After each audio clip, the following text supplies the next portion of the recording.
Hello hello bakunzi ba Horikana TV, reka ndabaramutse nongera ndabifuriza umunsi mwiza, nizere yuko aho muri muguwe neza cyane. Kuri micro Priscille hagiye uko musanzwe mumenyereye ari je ndabashikiriza ibiganiro byo ngaha. Nkaba ndi kumwe n'umutumire no munsi, umutumire witeka afise muri Horikana TV arabibwira. Reka ndamwakira. Kaze. Murakoze. Muguwe neza. Namahoro cyane. Namwe. Namahoro. Okay. Murashobora kundamukiriza abakunzi ba Horikana TV mukongera mukanatwibwira akazi. Ku bakunzi ba Horikana TV nitwa Patience Nimbona, nkaba ndi umukozi w'Imana, ndongoye ministere yitwa ubushobozi bw'agakiza ariyo Power of Salvation. Ego. Patience. Patience. Patience. Ego. Urihangana gose. Cyane. C'est vrai. Cyane gose.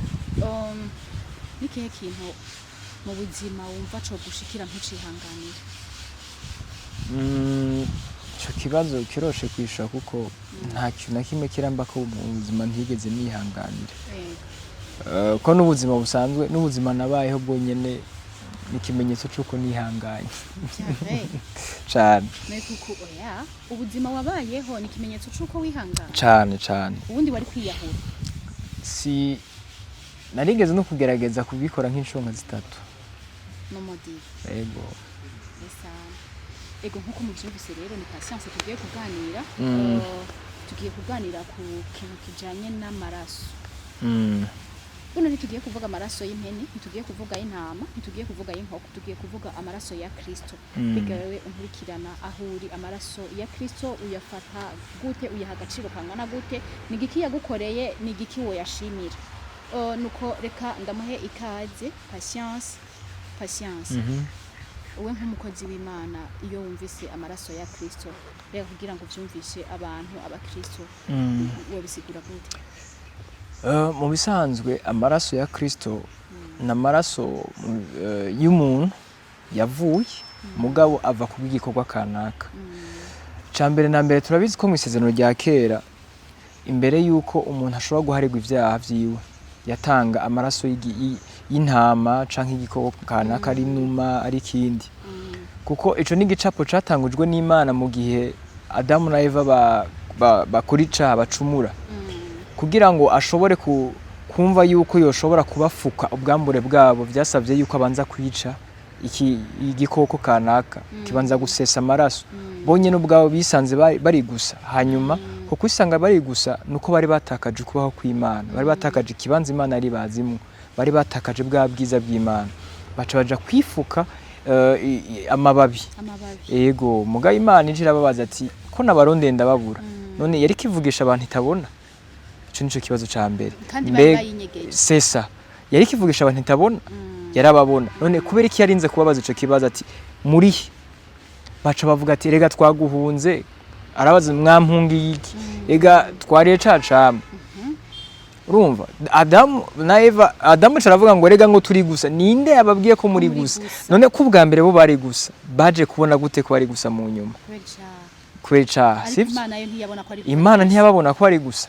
Kubera ko Imana mu kubona umwana w'umuntu irafise ikibanza imubonamo, kandi uko amaso y'Imana abona siko amaso y'abana b'abantu babona.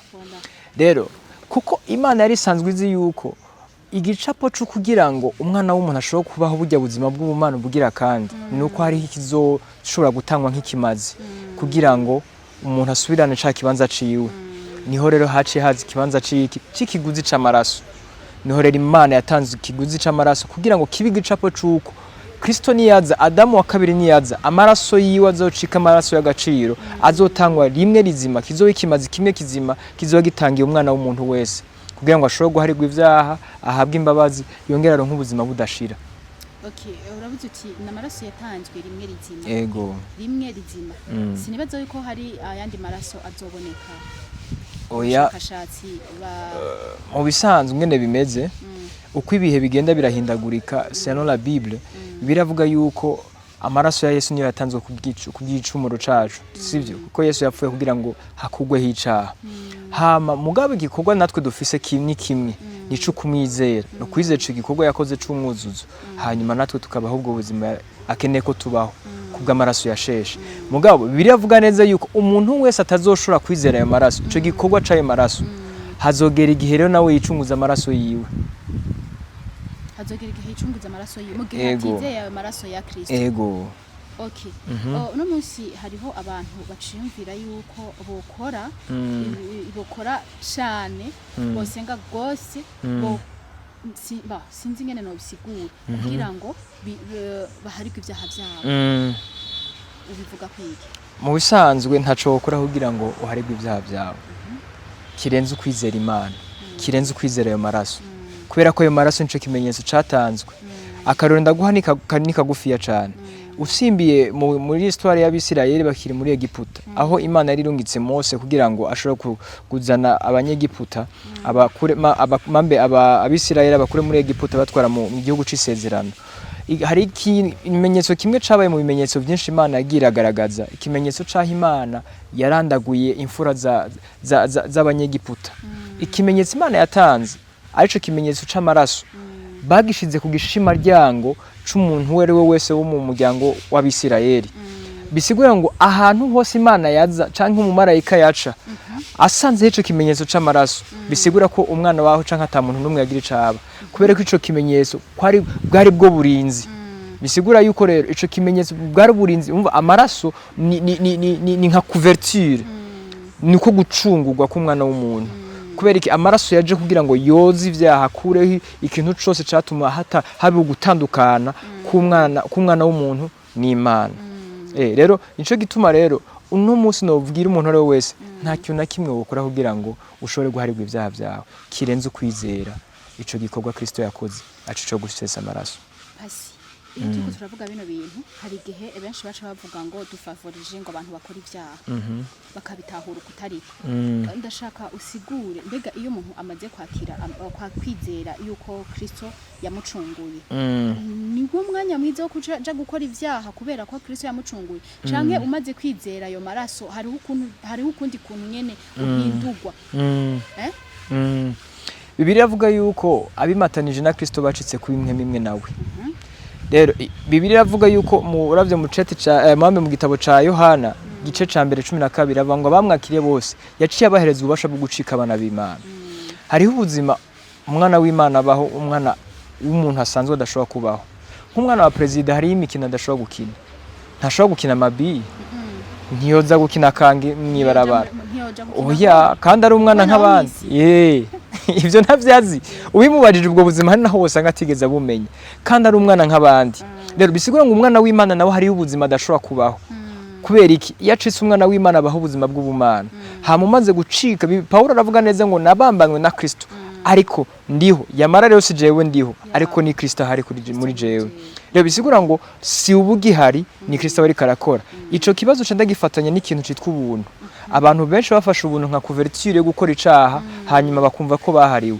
oriye ubuntu si kibanza cyo gukora icaha hanyuma wumve ko wahariwe oya ubuntu n'ubushobozi bw'Imana buguhereza ubasha bwo kunesha icaha urumva rero abantu baramaze kubitwista babona yuko ubuntu ari couverture ikintu kigufuka ukoze icaha oriye sivyo ariko ubuntu n'ubushobozi bw'Imana buguhereza inkomezi zo kunesha icaha ego nuko aha turi ku kintu kijanye n'amaraso ya Kristo umuntu yaducunguye icaha reka tuvuge ku cingwara naco Bega amaraso ya Kristo naho hari ico yakoze ku ngwara. Ingwara yego Bibiliya avuga ko mishago ya Kristo ariho twakira ingwara zose. Rero urumva iyo ugwaye ukizera iryo jambo ryagukorera ko icambe na mbere Bibiliya avuga ravyo mu gitabo c'imigani 16:20 haravuga ngo ushize umutima kwijambo ngo azobona ivyiza ngo kandi uwizigiye hora arahiriwe. Bisigura ngo igihe cose ushize umutima kwijambo ijambo niryo Kristo. Sivyo iyo wizeye Kristo Bibiliya avuga ngo muzomenya ukuri kandi uko kuri kubaho kwidegemvye. Ancien Testament bavuga hari n'abantu n'uno munsi bakivuga iryo jambo baba ngo abantu banjwe bishwe no kutamenya mugabo ntibatahure ko iryo jambo Yesu yagishuye yaravuze ko tuzomenya bisigura ngo iyo umenye ubu wakiriye ubuzima bumatanye n'icuzi rero Bibiliya avuga yuko abatakumvise bakumva iyo umenye ubu wakiriye ubuzima bumatanye n'icuzi uba wakiriye ubuzima bumatanye n'icuzi yego reka mu miyandi majambo ucubaho ubuzima bungana n'ubumenyi ufise niyo umva info plus ugira information nyinshi plus ubaho ubuzima bunini.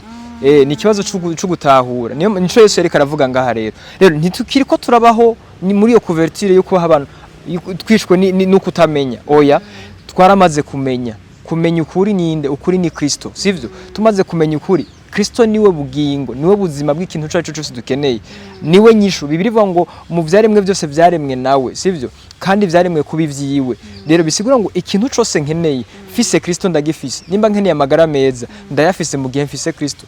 Kuko bibiri ivuga neza ngo igisuma ntikizana n'ikindi, no kwica, kwiba no gutikiza. Ariko jeho uyu ni Yesu ariko aravuga, naje kugira ngo zironke ubugingo. Bisigura ngo fise ubugingo nahawe na Kristo, kandi ndaburonke busagutse. Hama Petero niwe aca bivuga neza mu cete ciwe ca 2:4 aca banga ivyo vyayitumye ikora ivyo yari yarasezeranye byakabura rugero bihambaye cyane ngo kugira ngo bidutere gusangira n'Imana kameremere. None nimba afise kameremere k'Imana gute nogira ubwoba bw'ingwara? Ntizoreka kuza kugerageza, izoza mugabo niyaza bizomatana no kwizera afise.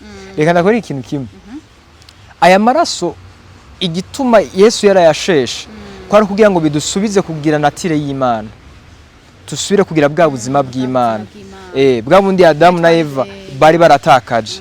Ica kabiri kwari kugira ngo dusubirane ubwami bw'Imana, kuko ubwo bwami Satani niwe yarabufise. Kona uribuka yuko Yesu igihe Satani karegeza Yesu yamubwiye ngo mfukamye ndaguhe ubu bwami bwose ko narabuhawe. Nivyo yari yarabuhawe, Adamu yari yarabumuhaye. Mugabo amaraso yatumye ayo ico gikorwa gisubira gusubizwa nyeneco ari twebwe abana b'abantu. Niyo mpamvu Yesu yaciye abwira Petero ngo ndaguhaye urufungurizo bw'ubwami, ngo kuri we niho nzokubaka ishengero, sivyo? Rero bisigura iki rero? Umaze nta kindi twe dusabwa no kwizera gusa amaraso. Niyo mpamvu bibiri ivuga ngo umugororotsi wanje azobeshwaho no kwizera. Nta kindi kintu kirenze ukwizera gihari. Nta bikorwa byiza wokora kugira ngo uronke guharigwa. Nta mafaranga wotanga ntayo woronka yogora amaraso ya Yesu. Nta kintu na kimwe gihari kirenze ukwizera. Wow, nanje ndize. Nanje ndaprofise vraiment. Ndiko ndiga. Amen. Okay, no munsi aba biko baradukurikirana bataramenya ukuri ngo bide games. Kubera ko twumvise ngo umuntu abaho bivanye n'ubumenyi afise. Ego. Nikihe kintu babwira? Uno munsi hariho umuntu agwaye ingwara idakira. Hariho umuntu yicira imanza avuga ati jewe kubyaha nakoze sicura guharigwa. Ubundi nawe akavuga ati reka nkora ukuntu niho Yesu azonyemera.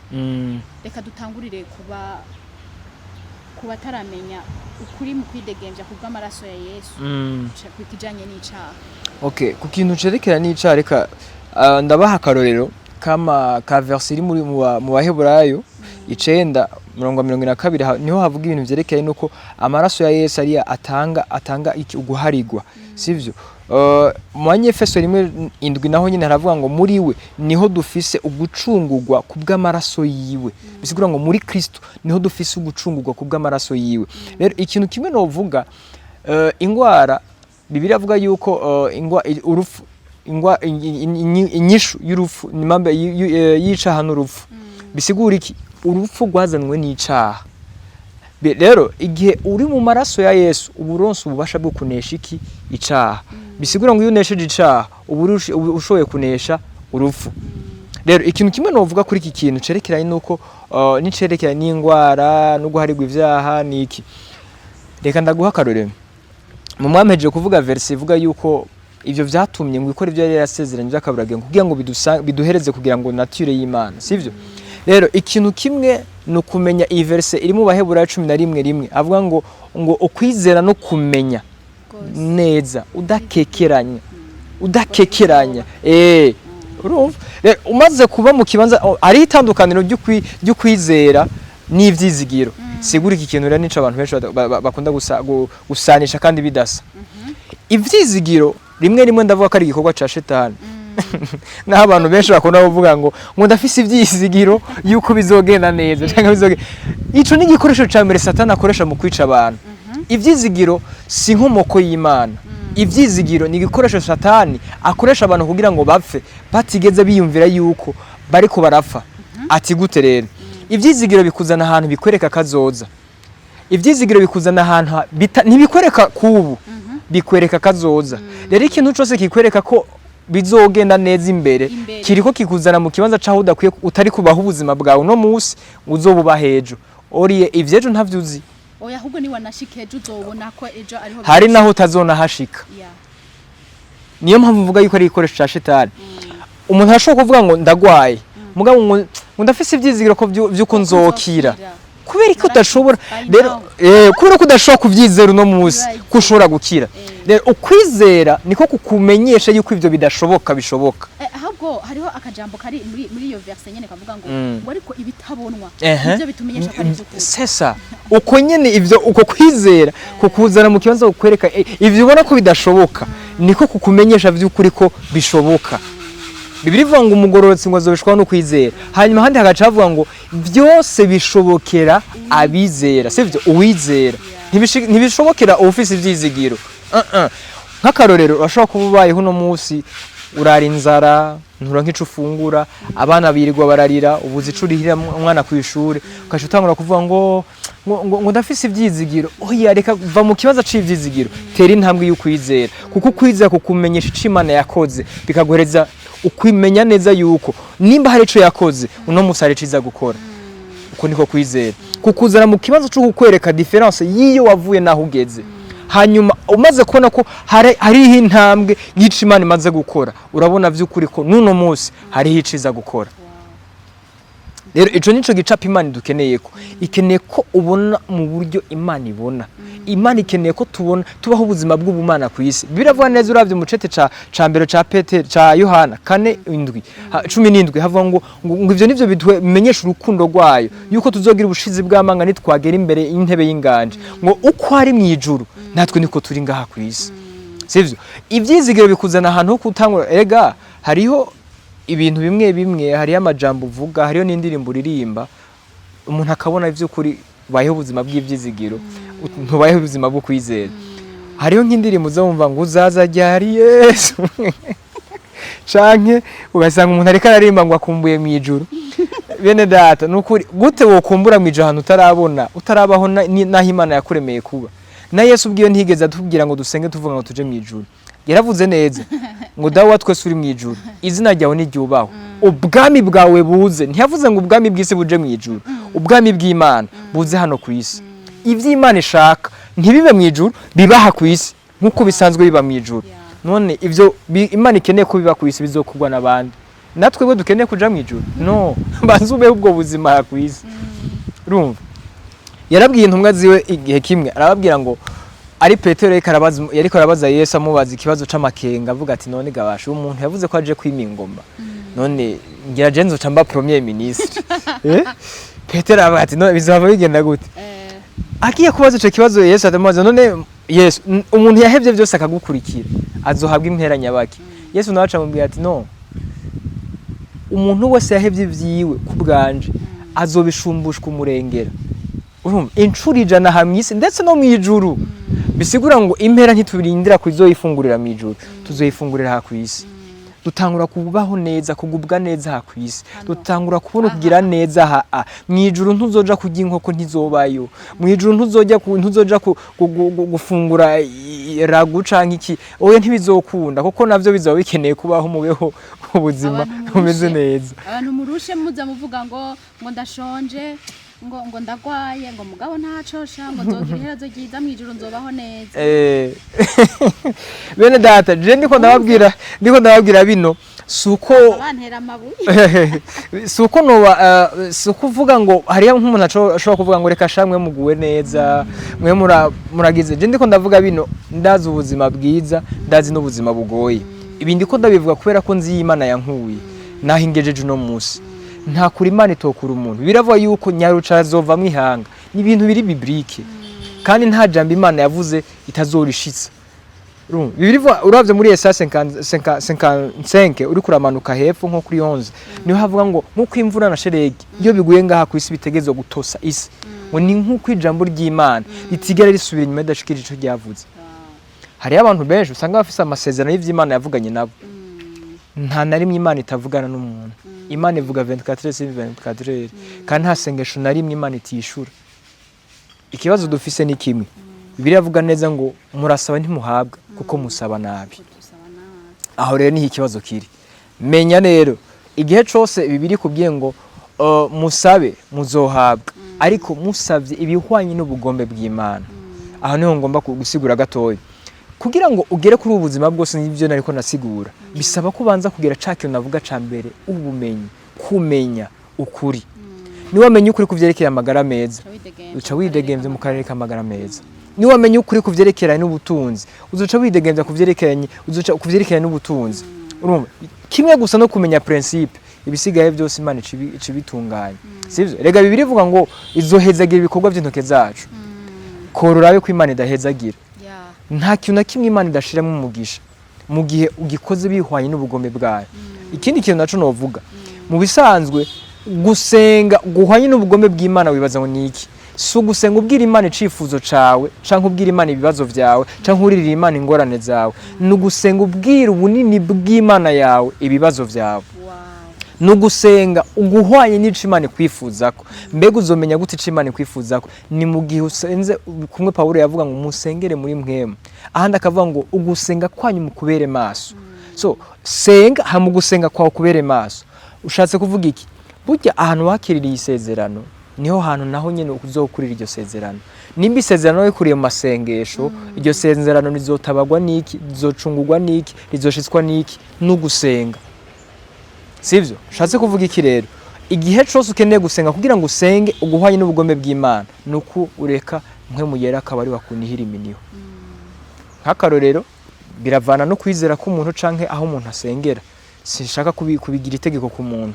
Ariko Bibiliya ivuga neza ngo ibimenyetso bizoranga bizera nibi. Mariko 16:17. Sivyo? Ngo bazorambika ibiganza ku bagwayi bakire, bazosenda amadayimoni, bazovuga mu ndimisha. Sivyo? Nibanywa ivyica ntaco bizobagira.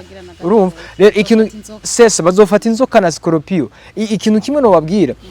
Ikintu ahandi hantu Yesu yacara avuga ngo ndabahaye ububasha bwo gukandagira inzoka na scorpio, ngo kandi ndabahaye ububasha bwo kunesha wa mubi. Bisigura ngo intambara two turagwana no muzi zararangiye.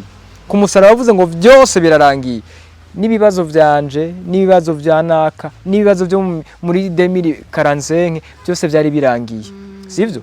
Rero igihe Yesu apfa, yapfuye ku bintu byose bizoba muri generation yose gushika hazogaruka gutorera ishengero.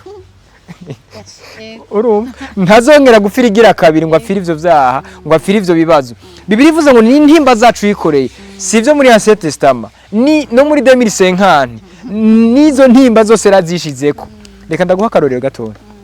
Mwisezerano rya kera, imbere y'uko umuherezi mukuru aja hera hahera, yaba yambaye jire. Iyo jire yaba yanditse ko amazina 12 y'iyo miryango y'Abisirayeli uko ari 12. Bisigura ngo agiye ahera hahera atwaye kimazi, yabaserukiye ryahanga ryose rya Isirayeli. Bisigura ngo n'umwana ngira yavutse muri ico gihe yabamuserukiye ku mazina 12 gusa atwaye, akaca yinjira indani. Bisigura ngo bose baca baharirwa ivyaha ku bwa presence y'umuntu umwe yitanze akaja ahera hahera. Bisigura ngo igicapo ca Yesu rero kutaronka impuzu yambara nuko atigeze aronka, atari gushobora kuronka ikintu yari kwambara canke jire yari kwambara, yari gukwirwa ko mu mazina y'amahanga yose agiye gufira. Bisigura ngo jewe uno mwiri apfuye. Bisigura ngo abantu bose bo muri iyi generation y'imyaka 2000 yari gushobora kuba kwiza he. Amahanga yapfiriye yose ku isi yose yari gushobora kuronka jira ayambara ko kugira ngo ashobore kuyaserukira ku musaraba. Niyo mpamvu mu kibanza cyo kumushira ko amazina ngaha baciye bashira ko icapa hejuru avuga ngo uyu mwami w'Abayuda. Sivyo? Bega bavuze umwami w'Abayuda uko ntiyo aba yarapfiriye Abayuda gusa. Hoya, iyo ico cari gicapo c'ivyo bamubona ko kijya gihe. Sivyo? Mugabo we yapfiriye amahanga yose. Sivyo? Ugiye no muri Israel ashobora gusanga hariyo benshi batanamwizera. Kugira kibi kimenyetso cyuko ubona yuko atafuye kubwa Israel gusa. Rero numwami canke yapfuye kubw'umuntu umwe wese azokwemera kumwakira. Yapfiriye abantu bose. Agakiza katanzwe ku bantu bose. Rero n'umuntu agira choice kukakira canke ntakakire. Agakiza katanzwe ku bantu bose ariko si bose bakakiriye. Amaraso yasesetse ku bantu bose ariko si bose bayizeye. Rero iyo yizeye niho ubona impact yayo. iyo utarayizera naho ntushobora kuyamenya kuko ntubuze agaciro kayo. Kuri numva vraiment jewe ndanyuzwe sinzi abariko baradukurikirana hari Canaan TV nako tutagira kugira ngo tubazanire ibintu biri show muryoherwe mubeho ubuzima bwo kwidegemvya nuko reka numva no gushimira murakoze gusa reka ndagushimire hama ikintu nshaka kugusaba ikintu reka nitwaguhamagara ubugira kandi zotwita nta kibazo yego reka rero ndagushimire ku kanya keza ufashe uri kuratubwira ivyuzuye umutima nizere nuko n'abadukurikiranye bagize ico bakuramo onshimire n'abakunzi bacu ba Holy Canaan TV nibaze yuko naho ubutaha ego sinzi ko ushobora kusezerera abakunzi hama uturangiriza udusengera noko. Okay, murakoze abakunzi ba Holy Canaan TV ndabashimiye cyane kuba mwashoboye kutwumviriza cyangwa mukadukurikirana. Cyo nizera ni kimwe biravuga yuko ubutumwa bwiza ari ubushobozi bw'Imana buzanira agakiza ubwizera wese. Umvirije buno butumwa bwiza twavuze no munsi cyangwa rino jambo ryaciye hano ndizera neza yuko muzobona impact kandi muzobona resultat y'ivyo mwize biciye muri buno butumwa bwiza. Kandi ndavuga yuko ukuunya Holy Canaan TV ishobora kuzana abakozi b'Imana batandukanye kubw'ubutumwa bwiza abantu bose mu bakurikirana. Ndizera yuko ubutumwa bwiza bwose buzoca hano hantu ndasenga yuko buzogira impact ku buzima bwanyu. Rero ngo mafata kanya kubasengera reka nsengera umuntu umwe wese ariko arakurikirana canke uzoyikurikirana no mu myaka 5 iri imbere. Ariko ico mvuga ni kimwe nuko ubushobozi bw'Imana amaraso ya Yesu yasesetse kugira ngo dushobore kuronka ubuzima. Amaraso ya Yesu yasesetse kugira ngo dushobore kwidegemvya, yasesetse kugira ngo dushobore guharirwa ivyaha. Ndasengera umuntu wari wese afise ikibazo c'ingwara bice mu bushobozi bw'imishishagwa ya Yesu Kristo yakira gukira mu izina rya Yesu. Ndasengera ngo ico kibazo cose wari ufise mu gihe uri kurakurikirana kino kiganiro cose gitandukane nawe. Hari sengesho ushobora ko wari umaze igihe kirekire uri kurasenga ndavuga Imana igishure mu izina rya Yesu Kristo reka ubushobozi bw'Imana bugaragareho, reka ugenderegwe no kugira neza kw'Imana, ubone ubwiza bw'Imana, wambara ubwiza bw'Imana, wambara kugira neza kw'Imana, ubumote bw'Imana bukubeko. Nimba wari utandukanye n'abantu benshi, nimba abantu bakwinuba, nimba abantu batakubona, nimba abantu barakwibagiye, ndasenga ngo mu izina rya Yesu izina ryawe ryibukwe, wakira igikundiro kandi Imana igucira inzira hatari inzira mu izina rya Yesu. Reka Imana iguhindurira ibihe guhera no munsi kugeza ibihe bitazoshira mu izina ry'Umwami Yesu Kristo tuyisare dusenga. Amen.